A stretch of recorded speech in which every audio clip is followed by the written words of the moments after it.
ઈ પાટણના મહાનમાં રાજા હરપાળ જે માંસ ક્યાંથી લાવે, પોતે પોતાના ભેટમાં જે બીજી તલવાર છે ને કાઢી પોતાના શરીરના મીડા ટુકડા કરવા હો.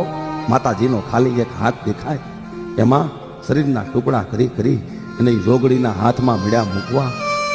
આમ કરતા કરતા એ રાજપૂતનું શરીર કપાવા મળ્યું અને એમ થયું કે મારી પચ જાય છે. તે પોતાનું મસ્તક કાપવા જ્યાં જાય છે ત્યાં તો જગદંબા પ્રગટ થયા હો. થોભી જા રાજા. માં બસ બસ બેટા બસ. માં થોભી જા, હું આવી ગઈ છું, તને મરવા નહીં દઉં. મારી રાજપૂત ધન્ય છે તારી ટેકને, જય ધન્ય છે રાજપૂત. જય રાજા હરપાળ દે, હું શક્તિ તારી ઉપર પ્રસન્ન છું. હા માં. રાજા તારે જે જોઈએ તે માગી લે રાજા.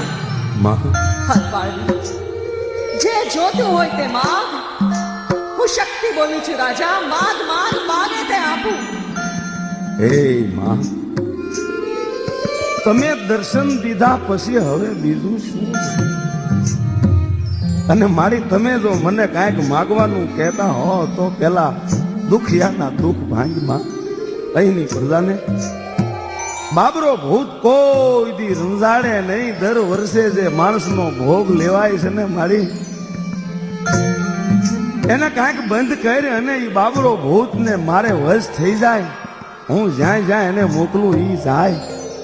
માં, પેલા પ્રજાનું દુઃખ મટાડો મારી. ભલે રાજા, તથાસ્તુ. માં રાજા તમે જે કહેશો